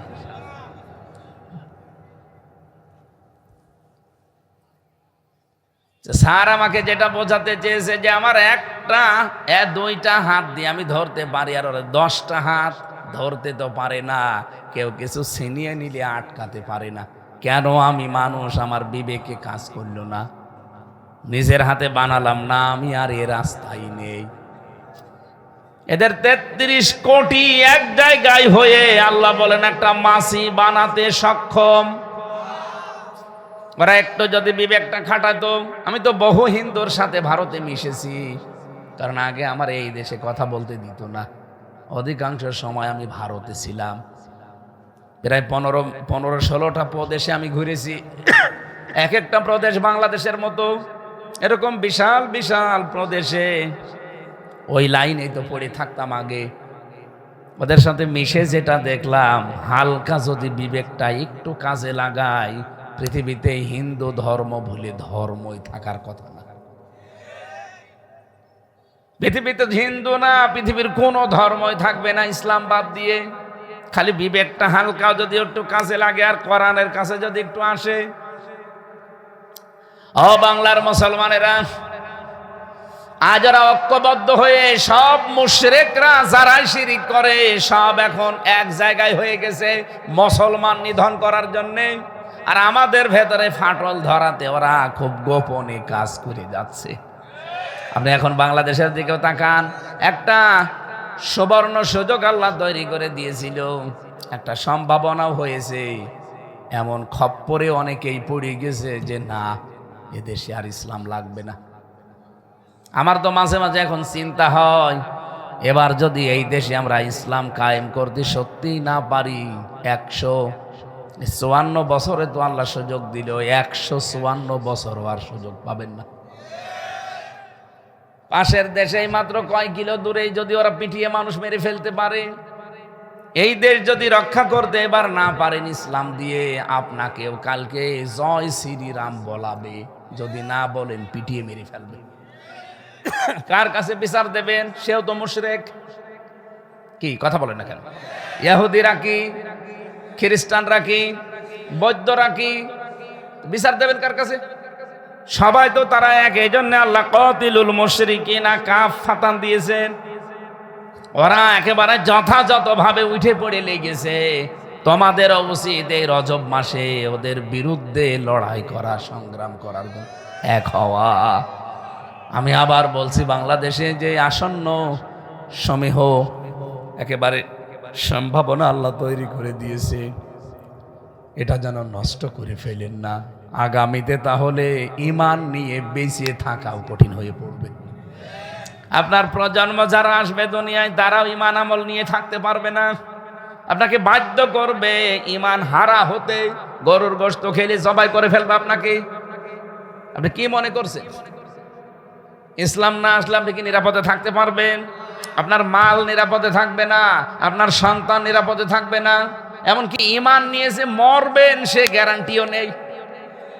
বললাম না, জয় শ্রীরাম বলছে, না বললে জহব্বা কেটে যাচ্ছে, আপনাকেও করবে। এই জন্য রজব মাসের এই শিক্ষাটা আমাদের এখনই দরকার। আপনি না বুঝলেও যারা জ্ঞানী মানুষ তারা বুঝেছে এবং রেকর্ড হচ্ছে, তারা বুঝবে। রজব মাসে এই শিক্ষা আমাদের দরকার আছে না নেই? যে যেখান থেকে আছেন যদি হালকাও বুঝে থাকেন, ঈমানটাকে বাঁচিয়ে রাখতে হলে কাজে লাগান। আল্লাহ আমাদেরকে রজব মাসের এই কাজগুলো কোরআন থেকে বললাম, সূরা তাওবা 36 নম্বর আয়াত, আল্লাহ যেন মেনে চলার তৌফিক দেন, বলেন আমিন। শেষের কথা, ওয়ালামু, জেনে রাখো, আন্নাল্লাহা, অবশ্যই আমি আল্লাহ, মাআল মুত্তাকিন, আমি সম্পর্কে যারা সচেতন, আল্লাহ সচেতন যারা, আমি আল্লাহ তাদের সাথে আছি। কতদিন আর ঘুমিয়ে থাকবেন? কতদিন আর এই রাগ করে থাকবেন, অহংকার নিয়ে থাকবেন, না বোঝার ভান করে থাকবেন? সব বাদ দেন। আমি জানি আপনারা সব বোঝেন। আল্লাহ সম্পর্কে সচেতন হওয়া লাগবে, তার বিধান সম্পর্কে সচেতন হওয়া লাগবে। এ জমিনে এবার আমরা আল্লাহ বাদে আর কারো বিধান দেখতে চাই না। এই অশান্ত পৃথিবীকে শান্ত করার জন্য নবীজিকে কয় বছরে নিয়ে গিয়েছিলেন আল্লাহ মেরাজে? এই রজব মাসের 27শে রজব 26তম দিবাগত রজনীতে নিয়ে গেলেন। একদিন, 2 দিন, 5 দিন না, 27 বছর আল্লাহ নিজের কাছে রাখলেন। 27টা বছর তার কাছে বসিয়ে বসিয়ে জিবরাইলকে দিয়ে আল্লাহ 14টা জিনিস শেখালেন। নবীজিকে বললেন যে 14টা কাজ দুনিয়ায় যে করবেন, তাহলে যে দুনিয়া অশান্ত হয়ে আছে, দুনিয়া আবার শান্ত হয়ে যাবে।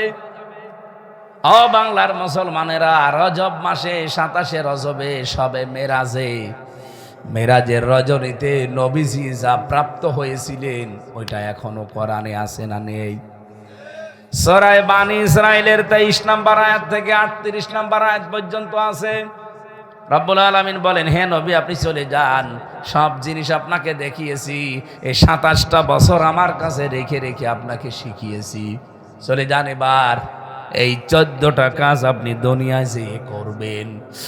এক নম্বরে আপনার প্রতি আমার নির্দেশ, অকযা রাব্বুকা আল্লা তা'বুদু ইল্লা ইয়্যাহু ওয়া বিল ওয়ালিদাইনি ইহসানা। আমি আল্লাহ রায় দিয়ে দিলাম আজকে, আমি আল্লাহ সিদ্ধান্ত নিয়ে নিলাম, আমি আল্লাহ লিখে দিলাম, ফায়সালা করলাম যে পৃথিবীতে যাওয়ার পরে এটা নিশ্চিত করা লাগবে যে আল্লাহ বাদে কারো ইবাদত চলবে না। আরে ভাই, অন্য দেশের কথা আমি বাদ দিলাম, সিঙ্গাপুরে 100 জনের 95 জন কাফের ও বাদ, থাইল্যান্ডে 100 জনের 99 জন কাফের বাদ, চীন দেশে ওই রকম অবস্থা, বাংলাদেশের ওই অবস্থা না, এখানে 100 জনের 92 জন মুসলমান। এক কথা বলেন, আর যাই করি না কেন ওই হিন্দু দাদার মতো জিনিস তো কাটা আছে নাকি? হিন্দু হয়ে যদি কেটে ফেলতে পারে, আমরা তো কেটেছি, তাহলে 100 জনের 92 জন আমরা। এই দেশে নিশ্চিত করা লাগবে এবার আল্লাহ বাদে কারো ইবাদত এই দেশে চলবে না। অন্য ধর্মের লোক যেই কয় পার্সেন্ট আছেন আপনারা করেন, আপনাদের বাধা নেই, কিন্তু আমরা এই 92% যারা দাবি করছি, আমরা আল্লাহ বাদে অন্য কাউকে মানি না, মানতেও দেব না। আপনি যদি না মানতে চান তাহলে অন্য ধর্মে চলে যান, আপনি নাম করবেন আমি মুসলমান, আমার বাবা মুসলমান, আর আল্লাহ বাদে অন্যের ইবাদত করবেন না। অত পাগল এখন আর আমরা নেই। কথা বলেন না কেন? ইবাদত করা লাগবে কার? এটা নিশ্চিত করা লাগবে রজব মাসে, কারণ এইটাই নিয়ে এসেছিলেন নবী 27 বছর ধরে ধরে। আমরা কি সব জায়গায় আল্লাহর ইবাদতের নিশ্চয়তা দিতে পারছি? হয়তো ব্যক্তিগত জীবনে পারি, পারিবারিক জীবনে পারি, বাকি কোন জীবন আছে আপনি দেখান যে সেখানে ইবাদত করা যায়? শুধু বলা যায়। আমি এই দেশে 11 সাল থেকে চিল্লাচ্ছি, 3 বছর জেলে ছিলাম, বাদ দিলাম, বাকি সালগুলো তো আমি বসে নেই। সারাটা জীবনের এই 33 বছর এই চিল্লিয়ে যাচ্ছি যে ইবাদত করা লাগবে কার? আরো জোরে বলেন, কি করছি আমরা? আমি তো হয়তো চিল্লালাম, কিন্তু আমিও তো 100% মানতে পারছি না। আমি সারা জীবন জেনার বিরুদ্ধে ওয়াজ করেছি, কিন্তু জেনা এদেশে বন্ধ হয়ে গেছে। আর এটা বন্ধ জেনা করা সম্ভব? বলেন বলেন। অথচ এই যে 14টা জিনিস শিখিয়েছিলেন, তার ভেতরে অন্যতম একটা ছিল, আমি নোট করেছিলাম কালকে, এই 14টা বিষয়ের ভেতরে 8 নাম্বারটা ছিল যে তোমরা জিনা করবা না দুনিয়ায়। ওয়ালা তাকরাবুজ জিনা ইন্নাহু কানা ফাহিশাতাও ওয়া সাআ সাবিলা। জিনার ধারে কাছে যাবা না, অবশ্যই এটা খারাপ পথ। বলেন তো, এটা শুধু ওয়াজ করে নসিহত করে ছেড়ে দিলাম? রাস্তায় যাবার সময় যদি একটা যুবতী মেয়ে উল্টা পাল্টা কণ্ঠ দিয়ে আপনারে ডাকে, বলবেন পরে আবার তওবা করি নেব, কাজ করি। এই কথা বলছেন না কেন? এটা আসলে বন্ধ এভাবে হয় না। জেনার যে বিচার আল্লাহ দিয়েছেন ওইটা যদি করা যায়। আমার গ্রামের বাড়ি কুষ্টিয়ার ডাবিরা ভিটা, পাটিকাবাড়ি ইউনিয়ন, 2 নাম্বার ওয়ার্ড। আমি জেলে গিয়েছি সে 19 সালের শেষে, 20 সালে। জেলে যাওয়ার কিছুদিন আগে একটা জেনার ঘটনা গ্রামে ঘটেছিল। ওই মহিলার স্বামী থাকে বিদেশে, গ্রামের একজনের সাথে ওই মহিলা লাইন করে জেনা করে ফেলেছে। 4 জন সাক্ষীও আছে, এবং কি ওই মহিলা নিজেও স্বীকার করছে যে করেছি। তা হয়েছে কি? ও বলছে কাজ করেছি, তাতে হয়েছে কি? দরকার হয় আরো করব। এখন গ্রামের মন্ডল মাতব্বর যারা আছে, মডল, এরা সব এক জায়গায় হয়ে মহিলাকে নিয়ে এসেছে। সাক্ষী 4 জন আছে। আমারে বলছে মুফতি ফতোয়া দেন। ফতোয়া আমি কি বানাবো না কোরআনের থেকে দেব? সূরা নূরের 2, 3, 4 নাম্বার আয়াত পড়ে পড়ে বললাম এই এই অবস্থা, সাক্ষী যেহেতু আছে আর মহিলা নিজেও স্বীকার করছে, তাহলে বিবাহিতা এবং অবিবাহিতা তাদের শাস্তির বিধান এখানে আল্লাহ দিয়েছেন। যেহেতু বিবাহিতা, তাহলে মাটির ভেতরে বুক পর্যন্ত পুঁতে ফেলা লাগবে, আর ওপর থেকে পাথর বা ইট দিয়ে মেরে ফেলা লাগবে, সঙ্গে সার। এর নাম কি? কিন্তু এ ফতোয়া দেওয়া শেষ, আপনারা যেন আবার ফতোয়া কার্যকর করেন না। তাহলে এই মহিলাকে সঙ্গে সার করবেন, তার আগে পুলিশ আমার সঙ্গে সার করবে। এই দেশে আমার স্ত্রীর বাড়ি হচ্ছে চুয়াডাঙ্গায়, আমার বাড়ি কুষ্টিয়ায়। এই 15 বছর তো আমরা ভোট দিতে পারিনি, পেরেছি অন্তত আমি পারিনি। এই 33 বছর বয়স আমার, 18 থেকে ভোট দিতে আরম্ভ করলে আমি 3 বার দিতে পারতাম। 18 আর 15 কত হয়? 33। ঠিকই তো আছে, 3 বার আমি দিতে পারতাম, একবারও দিতে পারলাম না। আমার বউ পারেনি, ও তো আমার সাথে আরো 7-8 বছরের ছোট। তাহলে চিন্তা করে দেখেন, ও যেন ভোট দিতে পারে না, এই জন্য ভোটার যে ট্রান্সফার করে নিয়ে আনবো কুষ্টিয়ায়, ও দরকারও পড়ে না, ভোট তো দিতে পারবে না, ও যাওয়ার আগে হয়ে যাবে। এখন এবার যেহেতু আমার নমিনেশন দিয়েছে জামাত ইসলামী থেকে, আমার বর ভোটও যদি আমি না পাই, তে আমার তো এই যে দুনিয়ার তাল মাথায় নিয়ে ও সাথে মনে ছিল না। এই নমিনেশন ঘোষণা দেওয়ার পর, এই যে ঘোষণা দিলে না ডিসেম্বরের 12 তারিখে না কয় তারিখে, তার মনে হয় 2 থেকে 3 দিন, 15 তারিখে সর্বোচ্চ আমি গিয়েছিলাম নির্বাচন কমিশনে। যাওয়ার পরে বললাম যে এটা পাল্টানো লাগবে, চুয়াডাঙ্গায় আছে, ট্রান্সফার করে আপনি কুষ্টিয়ায় লাগিয়ে দেন। আমার বলছে হুজুর আর হবে না, 12 তারিখের আগে হলে পারতাম। এখন যদি প্রধান উপদেষ্টা ডক্টর মোহাম্মদ ইউনূসও বলে, তাও আমরা পারবো না। জোরে বাবা, আইন এত কড়াকড়ি চলছে। ও আল্লাহ, এই 2 দিন আগে দেখলাম তারেক জিয়া আল্লাহ রাস্তায় হয়ে গেছে, একদিনই। তার কি গো, আমার বউ তাও তো সেই প্রায় মাসখানিক আগে করেছিলাম, তখন দিল না। আর এখন কিভাবে কি একই জিবরাইল ফেরেশতা কিছু করে দিয়ে গেল।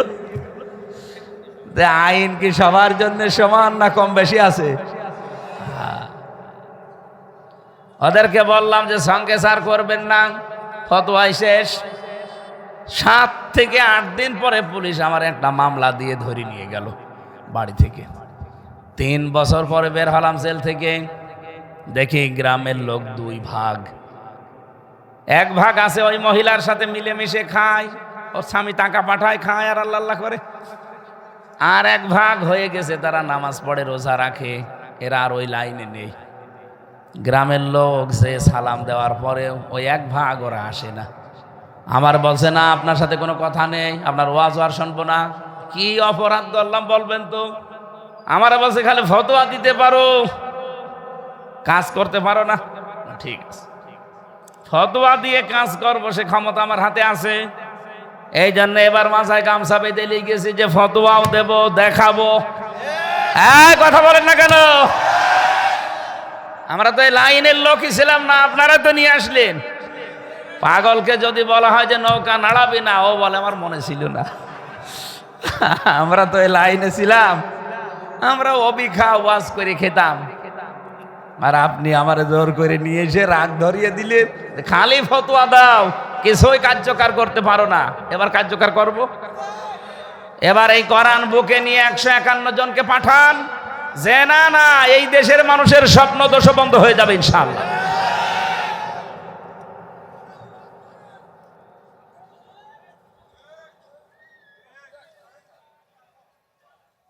একটা বিধান শুধু বলা হয়েছে, আল্লাহর ইবাদত নিশ্চিত করা লাগবে 56,000 বর্গ মাইলে। কিছু কিছু জায়গায় হয়তো আমরা পারছি, বললাম না ব্যক্তিগত জীবন আপনি চেষ্টা করলে পারবেন, পারিবারিক জীবনে পারবেন, নিজের ছেলে মেয়ে স্ত্রী পুত্র নিয়ে। কিন্তু বাকি জীবনে কোন জায়গায় ইবাদত করতে পারবেন আপনি দেখান। ব্যাংকে গেলে পারবেন, বলেন বলেন। সমাজে গেলে পারবেন, ওই যে আমি সমাজে যে পারলাম না, খালি ফতোয়াই দিয়েছি কিন্তু কার্যকর করতে পারি নাই। এমনকি আদালতে গেলে পারবেন, পারবেন না। আদালতের ইট পর্যন্ত চেয়ে আছে, টাকা চাই, টাকা দেন। আগেকার জামানায়, জামানা বলতে কি এই যে হাসিনা যাওয়ার আগে আমরা দেখেছি, আমি নিজেও দেখেছি, এই পাবনা জেলায়, কুষ্টিয়া জেলায় একটা ডিসি আসার জন্য 50 কোটি টাকা দেওয়া লাগতো, একটা এসপি আসতে 20 কোটি টাকা দেওয়া লাগতো, একটা ওসি যদি এই চাটমোহর থানায় আসবে তারে কমপক্ষে 20 থেকে 30 লাখ টাকা উপরওয়ালাকে দেওয়া লাগতো। কিন্তু এখন লটারির মাধ্যমে আসে তো টাকা দেওয়া লাগে না। এই সিস্টেমটা যদি আগের মতো থাকতো, বলেন যে লোকটা 50 কোটি টাকা দিয়ে পাবনা জেলার, কুষ্টিয়া জেলার ডিসি হয়েছে, ওই টাকাগুলো আমাদের মাথার উপর থেকে না তুলে সুবহানাল্লাহ পড়বে। তো সুবহানাল্লাহ পড়ে কি করবে? আগে টাকা তুলে নেবে, এরপরে সুবহানাল্লাহ। যে লোকটা 20 কোটি টাকা দিয়ে এসপি হয়ে এসেছে পাবনায়, কুষ্টিয়ায়, ও 20 কোটি টাকা না তুলে কোথায় তুলবে? আমাদের মাথার উপরে। এই কথা বলেন না কেন? যেভাবেই হোক তুলবে। হয় আপনাকে ধরে নিয়ে মিথ্যা মামলা দিয়ে আপনার কাছ থেকে টাকা খাবে। আমার কাছ থেকে 32 লাখ খেয়েছে। আমার বাবা সেদিন আমারে বলছিল, হামজা 3 বছর জেলে ছিলে, অথচ ওই প্রশাসনের লোকজন আমারে 32 লাখ টাকা মাঝে মাঝে নিয়েছে। কোনোদিন 2 লাখ, 5 লাখ, 7 লাখ এভাবে নিতে আছে। 3 বছরে আমি 32 লাখ আমি হিসাব করে লিখেছি। আর আমি আকিস গ্রুপে ছিলাম, চাকরি করতাম, তাদের কাছেও নিয়েছে 32 লাখ। বলেন তো এই টাকাগুলো যারা নিল সব তো বৈধ পন্থায় নিয়েছে? আমার কাছে যদি এত টাকা নেয়, আমার কুষ্টিয়ার সদর থানায় প্রায় 4.5 লাখ আমরা ভোটার, পুরা জেলা মিলে 20 লাখের উপরে ভোটার হবে। তো এতগুলো মানুষের কাছে একজন ডিসি পুরা জেলার জন্য, একজন এসপি পুরা জেলার জন্য, সে ওই 20 কোটি 50 কোটি টাকা আমাদের মাথায় না তুলে জীবনও সেবা দেবে না। আমি একজন ওসিকে পড়াতাম 11 সালে, আমি নিজে দেখেছি। 10 লাখ টাকা নিয়ে এসে ওনারে বলছে, স্যার টাকাগুলো রাখেন আর আমার ওই মালটা ছেড়ে দিন। হিরোইন ধরা পড়েছিল 1 কোটি টাকা। আমার তখন আমি কোরআন শরীফ পড়াচ্ছিলাম ওনারে, সূরা বাকারার 2 নম্বর পারা 8 নম্বর পৃষ্ঠার ঘুষের আয়াতটা, যে লা তাকুলু আমওয়ালাকুম বাইনাকুম বিল বাতিল, যে ঘুষ খাওয়া যাবে না। আমারে বলছে, হুজুর কেবল পড়লাম বাংলায়, এটা কি করব, নেব না নেব না? আমি বললাম, আপনারা যা পড়ালাম আপনি আমল করেন। আমার সামনে দেখলাম আমারে বলছে, হুজুর এটা কিন্তু ঘুষ না, এটা হাদিয়া। হাদিয়া? হাদিয়া আপনারা সরকার দেয় না? আপনার তো নির্ধারিত বেতন আছে, এটা আবার হাদিয়া নেবেন মানে? 1 কোটি টাকার হিরোইন ধরা পড়েছে আমার এখানে আছে আন্ডারে। ও বলছে এটা ছেড়ে দেন, 10 লাখ টাকা আমারে হাদিয়া দেবে। বলেন তো এরকম হাদিয়া যদি মাসে 20টা পাই, তো ওর আর বেতন নেওয়া লাগে? তো যে 30 লাখ টাকা খরচ করে এসেছিল, ও তো হাদিয়াতে 30 লাখ উঠে যাবে। তাহলে ওরে ভালো বানাবেন কি করে? আপনি চেষ্টা করলেও তো পারবেন না, কারণ উল্টা করে আমার এই জিজ্ঞাসা করেছিল। ওই সময় বাড়ি গোপালগঞ্জে, আসাদুজ্জামান ওর নাম, এখন আমেরিকায় আছে, পালিয়ে গেছে। আমি কালকেও না পরশুদিন আমি একজনের কাছে নাম্বার নিলাম, কথা বলিনি, নাম্বার নিয়েছি, এখন আমেরিকায় পালিয়ে আছে। আমারে বলছিল, হুজুর এই চেয়ারটা পেতে আমার 30 লাখ টাকা আমার বাবার গেছে, এই টাকা আমি না তুলে সুবহানাল্লাহ পড়বো? তো দোষ তো তার একা না ভাই, তার উপরে যে এসপি আছে, ডিসি আছে, ডিআইসি আছে, টিওন, এর উপরে আরো যারা আছে আইসি, তারা এই টাকাগুলো খেয়েছে। এরপরে মন্ত্রী আছে, কথা বলছেন না কেন? এই টাকাগুলো এরা খেয়েছে নাকি বাইরের দেশের লোক এসে নিয়ে গেছে? আমরা এইটা পাল্টাতে চাই। আপনি রাজনীতি মনে করেন আর ধান্দাবাজি মনে করেন, যা করেন এইটা করবো এবার। এই 1628টা চেয়ার আছে এরকম, এই চেয়ার গুলো পবিত্র করব, এমনি দেশটা মালয়েশিয়ার মতো দাঁড়িয়ে যাবে। মালয়েশিয়া দাঁড়িয়ে গেছে এমনি না, তাদের দেশে দুর্নীতি নেই আর খাদ্যে ভেজাল নেই। যদি কাউকে দেখে যে খাবারে ভেজাল দিয়েছে, সঙ্গে সঙ্গে মেরে ফেলবে। 2 নম্বরে কোনো চেয়ারে কোনো ঘোষ ঘাস নেই। আমরা যদি ওই রকম, ওই দেশে তো চেয়ার কম, বেশি না, কিন্তু দেশটা বড়। ওরা বাংলাদেশের সাথে 60 ডবল বড় দেশ, বিশাল দেশ, কিন্তু মানুষের সংখ্যা কম, তো এই কারণে দায়িত্বশীল কম। আমাদের দেশের আয়তন ছোট, মানুষ বেশি, এজন্য দায়িত্বশীল মানুষ বেশি। কতজন বললাম? 1628 জন মানুষ এরকম চেয়ারে বসে আছে। তার ভেতরে নিম্ন চেয়ার হচ্ছে আপনাদের ওসি সাহেবের, এরপরে টিওনো, এরপরে এএসপি, এরপরে এসপি, এরপরে ডিসি, সহকারী ডিসি আছে, এরপরে আপনাদের এখন তার এমপি নেই, ওই যারা সরকারি আমলা যারা আছে, আমি হিসাব করেছিলাম একদিন এইভাবে 1628টা চেয়ার এই দেশের মেন দায়িত্ব পালন করছে। এই মানুষগুলোকে যদি আমরা হযরতে ওমরের মতো বানাতে পারি, আল্লাহর কসম আপনার অভাব থাকবে না। এদেশের সম্পদ আছে, কিন্তু সম্পদগুলো সুষ্ঠু বন্টন হয় না। টাকা হলে একজনের টাকার পাহাড় হয়ে যাচ্ছে, আর যার নেই সে গাছতলায়ও জায়গা পাচ্ছে না। এই প্রচন্ড শীত চলছে, এ বাংলাদেশে বহু মানুষের এমনও পেয়েছি টাকা ব্যাংকে ছাতা পড়িয়ে যাচ্ছে, কত টাকাও নিজেও জানে না। অথচ কত মানুষ এই প্রচন্ড শীতে, হাড় কাঁপানো শীতে এই চাটমোহরের স্টেশনে শুয়ে আছে, অন্তত 20,000 টাকার কম্বল কিনে যে দিয়ে আসবে না, এরকম মানুষ দেশে নেই। তো ইসলাম আসলে এইটা হবে না। আপনি ব্যাংকে টাকা আছে ঠিক আছে, যাকাত দেওয়া লাগবে, দান করা লাগবে, সাদকা করা লাগবে, মাসে বছরে হিসাব করে এই গরিব মানুষের জন্য বাজেট করা লাগবে। এমনি আপনি কোটি কোটি টাকার মালিক হয়ে যাবেন। তো এই নিয়মটা চান না কোন কারণে বলেন তো? এখানে আমি যদি 2 ঘন্টা ধরে একাধারে শুধু রসগোল্লার ওয়াজ করি, খেতে দিলাম না, কোনো কাজ হবে? 10 টাকা দিয়ে যদি চাটমোহর বাজার থেকে একটা ছোট রসগোল্লা এনে খাওয়াতে পারি, আপনি তো খুশি হয়ে আমার উৎসমা দেবেন। আমরা এবার চোমা খেতে চাই, দেখবেন সামনে এই 54 বছরের জন্য আপনারা আফসোস করবেন যদি আমরা সর্বত্র সব জায়গায় আল্লাহর এই রজব মাসের শিক্ষা ইবাদত একেবারে কনফার্ম করে দিতে পারি। ব্যক্তিগত জীবন থেকে আন্তর্জাতিক জীবন পর্যন্ত সব জায়গায় ইবাদত চলবে কার? আরো জোরে বলেন কার? এই সিদ্ধান্ত দিয়েছিল আল্লাহ নিজে, যেহেতু আমরা এই সিদ্ধান্ত সামনে পালন করার চেষ্টা করছি। 2 নম্বরে অবিল ওয়ালিদাইনি ইহসানা, মা বাবা যাদের আছে তারা যেন অন্তত তাদের সেবা করে খুশি রাখে। বাংলার মুসলমানেরা, এখানে আমার একটা শিক্ষা বের হয়েছে। আল্লাহর আইন মানে আমরা এতক্ষণ পর্যন্ত শুনে বুঝলাম এটা নফল। কি? আরো জোরে বলেন, আরেকবার বলেন। আল্লাহর আইন মানা ফরজ, আর মা বাবার আইন মানা কি? নফল না, ফরজ না। মা বাবার আইন মানা যদি ফরজ হইতো তাহলে মাঝখানে আল্লাহ ওয়া দিত না, ওয়া তুলে দিত। ওয়াকাদা রাব্বুকা আল্লা তা'বুদু ইল্লা ইয়াহু ওয়া বিল ওয়ালিদাইনি ইহসানা আছে নাকি? ওয়া নেই? আছে 15 নম্বর পারা, এই যে আছে ওয়ালিদাইনি। ওয়ালিদাইনি তোমার মা বাবার আইন মানা ফরজ না, কিন্তু তাদের সেবা করা ফরজ। কি বুঝলেন এখান থেকে? আল্লাহর আইন মানা ফরজ, মা বাবার সেবা করা ফরজ। এই সেবার ভেতরে যা যা পড়বে ওইগুলো আপনাকে নিয়ে আসা লাগবে। এই সেবার ভেতরে যদি পান কিনে দেওয়া থাকে হাটের দিন, যে 50 টাকার পান কিনে দেওয়া হয়, এইটাও ইবাদত। কি কথা বলছেন না কেন?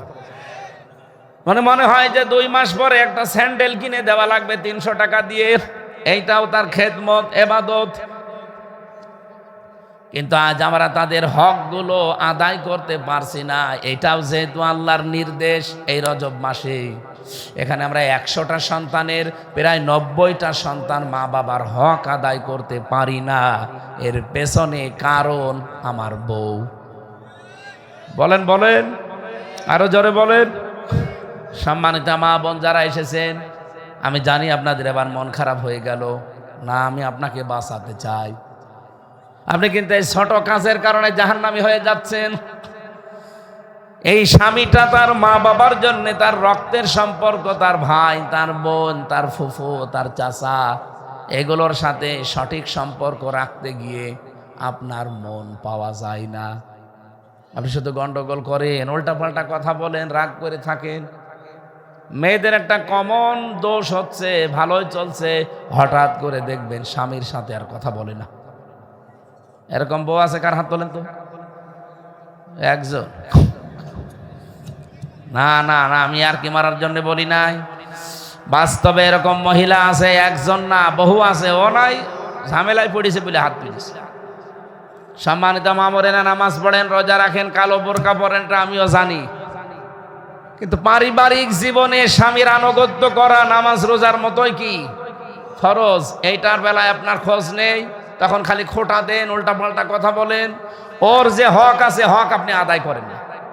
আশা করছি এই কাজগুলো করে নিজের কপালে নিজে আগুন লাগাবেন না। এটা আল্লাহর সিদ্ধান্ত। এই মেরাজের রাত্রে আল্লাহ সিদ্ধান্ত দিয়েছিলেন, হ্যাঁ, আপনি শ্বশুর শাশুড়ির খেদমত করবেন, এটা আপনার জন্য ফরজ। আমি আবার বলছি, একজন মহিলার জন্য তার শ্বশুর শাশুড়ির খেদমত করা ফরজ না, এটা তার দায়িত্ব। করলে করতে পারে, না করলেও গুনাহ হবে না। কিন্তু এই মা বাবা যার, তার মা বাবার তার জন্য খেদমত করা ফরজ। আমার মা বাবার খেদমত আমার বউ যদি না করে, ওর গুনাহ হবে না, ওর দায়িত্ব ছিল, করে নাই, কিন্তু ফরজ না। তো ওই ফরজটা আদায় করা লাগবে কার বলেন তো? আমার। হ্যাঁ, ওর মা বাবার প্রতি ওর দায়িত্ব আছে। কিন্তু এই পারিবারিক জীবনে ছোট মনের কারণে আমরা অনেকেই অ্যাডজাস্ট করে নিতে পারছি না পরিবারে। আল্লাহ আমাদের মেয়েদেরকে, বিশেষ করে বউদেরকে যেন উদার হওয়ার তৌফিক দেন। বলেন আমিন। আরো জোরে বলেন আমিন। ইম্মা ইয়াবলুগান্না ইনদাকাল কিবারা আহাদুহুমা আও কিলাহুমা ফালা তাকুল্লাহুমা উফফিন ওয়ালা তানহারহুমা ওয়া কুল লাহুমা কাওলান কারীমা। রব্বুল আলামিন এখানে জানিয়েছেন, তো মা বাবা যদি জীবদ্দশায় একজন অথবা দুইজনও বেঁচে থাকে, দুইজন থাকলে তো ভালো, না থাকলে একজনও যদি থাকে, মাথায় ঝাঁকি দিবা না কোনো দিন। চোখ রাঙিয়ে বেয়াদবিমূলক কোনো কথা জীবনে বলবা না। কথা যদি বলতেই হয়, অন্তত মার বাবার সামনে মাথা নিচু করে নিচু স্বরে বলবা।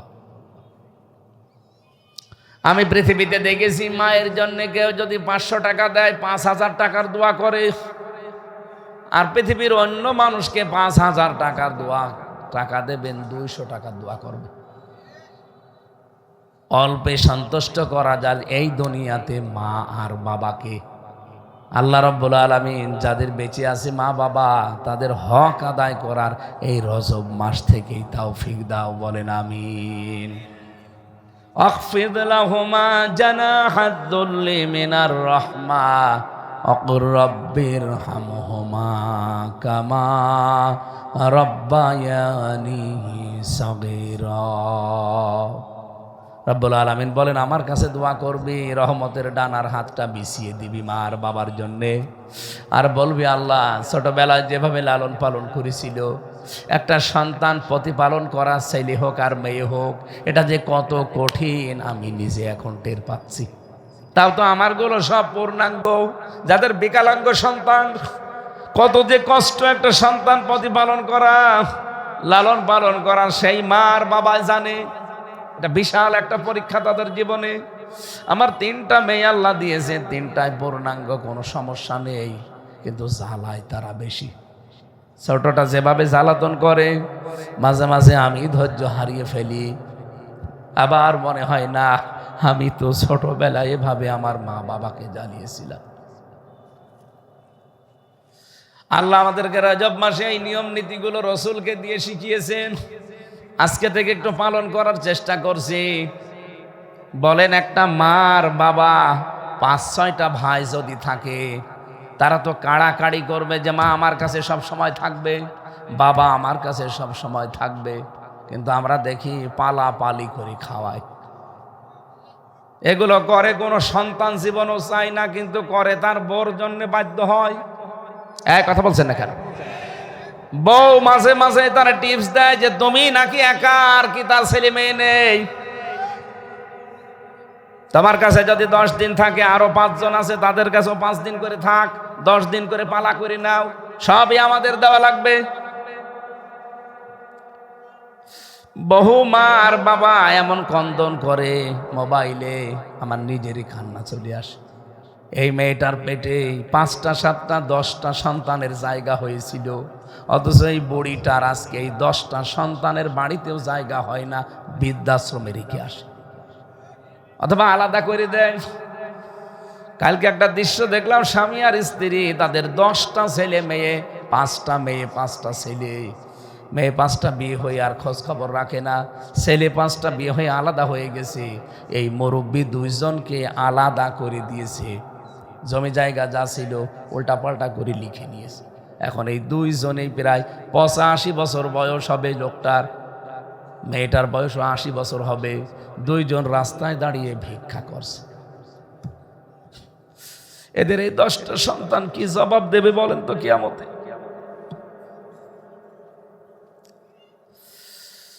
যাদের বেঁচে আছে আসেন আমরা একটু চেষ্টা করি। হ্যাঁ, অনেকের মন পাওয়া সম্ভব না, আপনি জীবনও আপনার বর মন 100 ভাগ পাবেন না যদি হকগুলো আদায় করতে চান, আমিও জানি। কিন্তু দুনিয়ার সব হারিয়ে গেলেও একদিন না একদিন আবার আস্তে আস্তে পাওয়া যাবে। মা বাপটা একবার চলে যাক, তামাম দুনিয়া খুঁজলেও পাবেন না। আমি সহ প্রত্যেকে আসেন তো আজকে রজব মাসের এই কাজগুলো আঞ্জাম দেই। আল্লাহ তুমি আমাদেরকে তৌফিক দাও, বলেন আমিন। জেলখানায় আল্লামা সাইদের সাথে বহুদিন ছিলাম, দেখা হয়েছিল মুরব্বীর সাথে কিছুদিন। উনি আমাকে যে যে কথাগুলো বলেছিলেন ওইগুলো আমি এই বইতে লিখেছি। শতাব্দীর শ্রেষ্ঠ রাহবার আল্লামা সাইদি আমার মাথায় মাঝে মাঝে হাত দিয়েছে, কথাগুলো শোনাতেন, মনে রাখতাম। ফাঁসির কন্ডেম সেলে বসে বসে লিখতাম, আর বাইরে এসে এটা বই করেছি। আমার জীবনীয় দেওয়া আছে, এটা যদি পারেন অনেকগুলো শিক্ষা আছে এর ভেতরে। 120 পৃষ্ঠা লিখেছে আমি আর আব্দুল্লাহ আলামিন ভাই মিলে। ওনার সাথেও যেহেতু অনেক পরিচয় ছিল, এটা মঞ্চে কয়েকটা আছে, আপনারা ওনার জীবনী সম্পর্কে অনেক তথ্য পাবেন এবং জানতে পারবেন। আর এই বইটা শুধু সৃষ্টি নিয়ে লেখা, সৃষ্টি জগতের সূচনা। এটা জ্ঞানী মানুষ যারা আছেন, শিক্ষিত মানুষ, এটা নিয়ে যেন কাজে লাগবে। আল্লাহ তুমি আমাদেরকে রজব মাসের আমল করার সুযোগ করে দিও, আল্লাহুম্মা আমিন।